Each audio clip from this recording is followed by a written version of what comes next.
presenting the transcription feature, Superman.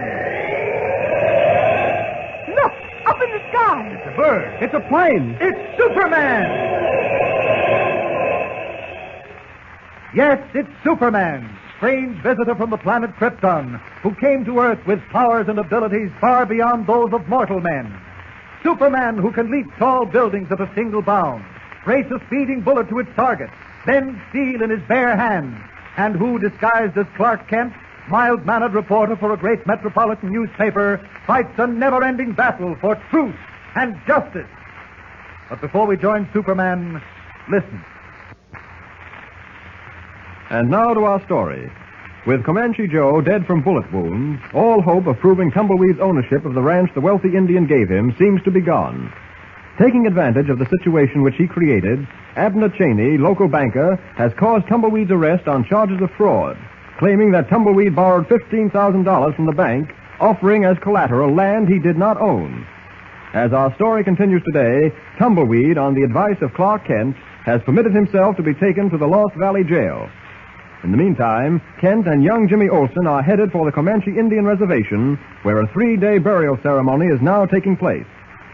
Passing through a deep, rocky arroyo, the horses slow down to a sure-footed walk. Listen.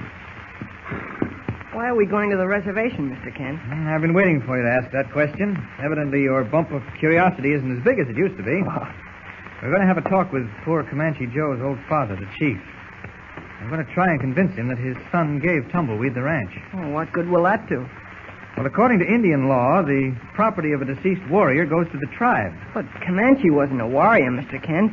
He went to college and spoke perfect English. No, every member of the tribe is a warrior. That doesn't mean he has to wear feathers and red paint. So the tribe owns Tumbleweed's ranch, is that it? Legally, yes. And you want the chief to turn it over to Tumbleweed? Yeah, didn't take you long to figure that one out. Now ask me why I want the ranch turned over to Tumbleweed. Well, that's easy. Tumbleweed owns the ranch. You won't have to stay in jail. Go to the head of the class, Jimmy, and tomorrow remind me to give you a gold star. Oh, now you're making fun of me. No, not at all. Say, why does your pony sneeze so much? I don't know. Maybe he's got hay fever or something. Now, there's the reservation up ahead. See the campfire? Gosh, must be a big one if we can see it this far off. Pull up a minute. Whoa, soldier, whoa. That pony of yours doesn't stop sneezing. Now, listen. What am I supposed to be listening for? Don't you hear the ceremonial drums? Oh, is that what it is? I hear something else, too. Sounds like horses' hoofs. Yes, you're right. 2 riders. They're coming this way. Get your pony behind the stand of oak. Quick, hurry. Back, soldier, back. All right, not a sound, Jimmy. If that pony of yours sneezes... Gosh, I can't help that, Mr. Kent. Shh, here they come. Oh, don't you worry, Slim. He'll come around. That Comanche tribe's not so rich they can afford to send down $10,000. I reckon not. Great voice sounds familiar, Mr. Kent. It's Dan Larson. Saw how the old chief's eyes kind of lit up when I let him have a look at the cash. Cheney's smart, all right. Show him the cash, he says. That's what gets him here. I told Cheney we should have waited until after the ceremony. The Indians won't do business until it's all over. Well, we can wait. By this time, Tumbleweed's in jail. What's that? I don't know. Sounds like a horse blowing from behind that stand of oak. See anything? Too dark. Draw your gun, Slim. Yep. Come out from behind those trees, whoever you are. Don't move a muscle, Jimmy. I said come out from behind those trees. Give him a dose of lead, Slim. Mr. Kent, I'm hit. Easy, Jimmy. Easy. My shoulder, it burns like a red-hot poker. I know. Just grit your teeth. Here, I'll help you off. Ow. Don't touch my arm. I'm sorry. There we are. Now, just let me cut this material away and we'll have a look at it. Does it hurt too much, Jim? No. Go ahead. Good boy. Just a little more.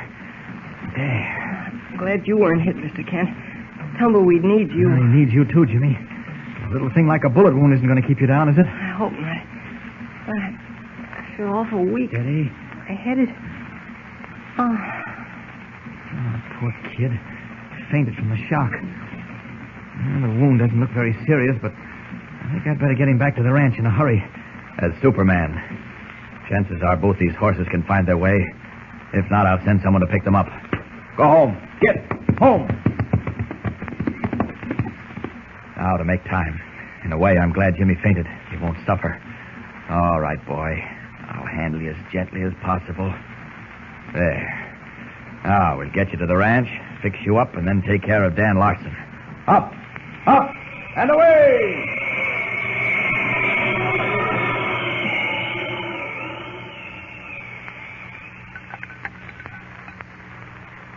How about a little more of this eggnog, Jimmy? Oh, gosh, haven't I had enough nourishment? It's coming out of my ears. All right. How do you feel? Like someone put me through a ringer. Well, here's what did it. Oh, is that the bullet that went into my shoulder? Nothing else but. Well, let me see it. Here, wait now. Don't lose it. Pretty heavy. Yeah. I guess I'm lucky it hit my shoulder. Oh, how'd you get it out, Mr. Kent? That's a professional secret, Jimmy. As a matter of fact, it fell out when I dressed the wound. Can I keep it to show the fellas back in Metropolis? When I'm through with it, you can. Oh, what are you going to do with it, Mr. Kent? Jimmy, this little piece of lead may hang our friend Abner Cheney and his right-hand man Larson. I don't get it. Ever hear the word ballistics? Sounds familiar, but I don't know what it means. Ballistics is the science of arms and ammunition, Jimmy. The weight of bullets and the firing force of powder and things like that. Ballistics experts have proven that no two guns fire a bullet the same way. Look, you see the mark on this bullet where the lead's rubbed away? Like it was dug out. Exactly. The rifling inside the barrel of the gun dug it out. And every bullet fired from that gun will have the same mark. I still don't see how that's going to hang Cheney and Larson. Well, it will if Cheney and Larson were responsible for Comanche Joe's murder. And if the same gun that fired this bullet at you was used to kill Comanche Joe. But how can you find that out? By matching this bullet against those that killed Comanche. If any of them are dug out and are like this one, we've got a case. An airtight case. How come you're so sure now that Cheney and Larson are mixed up in it? You remember the conversation between Larson and that man he called Slim as they were riding through the arroyo? I couldn't hear much of it. Well, I heard it all. Cheney had evidently sent Larson to the reservation to buy Tumbleweed's ranch for $10,000 cash. The chief was interested, but wouldn't talk business until after the ceremonies. Oh, that doesn't make Larson guilty, or Cheney either. No, but it proves one thing. Both Larson and Cheney knew Comanche Joe was dead awfully soon after it happened. We scarcely had time to get the body to the reservation and return to Tumbleweed's ranch when Cheney paid us a visit. He knew about it then. How did he find out? I guess you're right. Yeah, we'll see. You better get some sleep. I've got a little to do. Oh, at this time of night? There's something I want to check up on. And here I am flat on my back. What a break. Well, I'll tell you everything in the morning. Good night, Jim. Good night. Don't get into any trouble without me. I won't. Night. Night. Now, back to the Comanche reservation. As Superman. Up, up, and away! Streaking through the night, Superman heads back to the Indian reservation, where the body of Comanche Joe lies in state, as his tribesmen do him final honor. Meanwhile, back in Lost Valley, a dim light burns in the office of Abner Cheney, president of the bank. Hunched in a chair, he listens attentively as Dan Lawson reports on what happened. You'll get the ranch all right once the ceremonies are over, Cheney. When I flashed that roll of bills, the old chief's eyes almost popped out of his head. I figured it that way. And that's how it worked. Now for something else. On our way back, we took the shortcut through the Buzzard Knoll Arroyo. Yes? Someone was hiding behind a stand of oak. We heard a horse blowing. What do you mean, hiding? I called whoever it was to come out. The horse blew again, and Slim fired 3 times. Somebody got hit. But we didn't wait to see who. You're too free with guns, Larson. You're a killer at heart. You've got no right to say that. I've got every right. You told me you were going to keep Comanche Joe under wraps for a few days. Why did you shoot him? He tried to get away.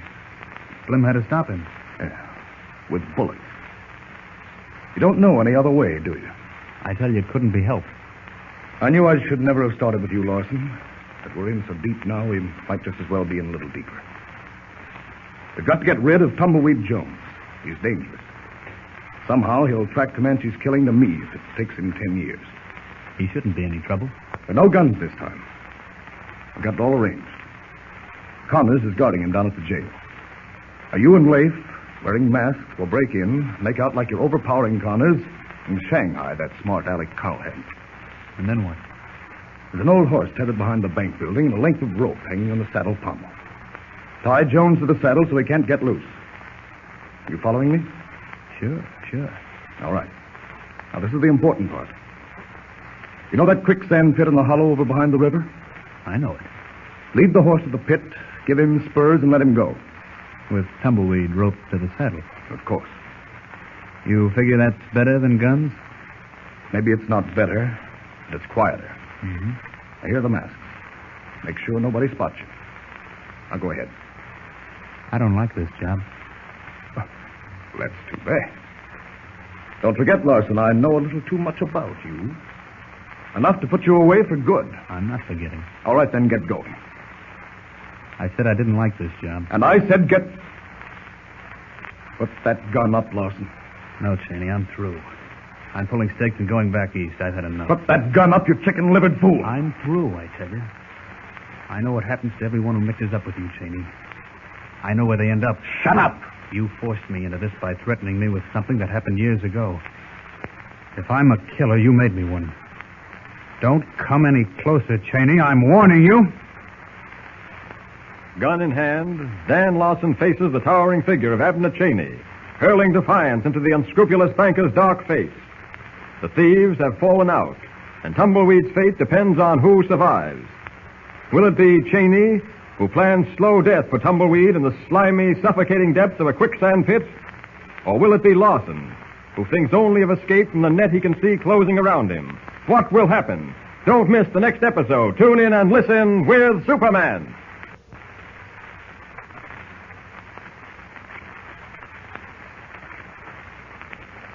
Don't forget, tune in again for the next thrilling episode with Superman. Look, up in the sky. It's a bird. It's a plane. It's Superman. Superman is a copyrighted feature.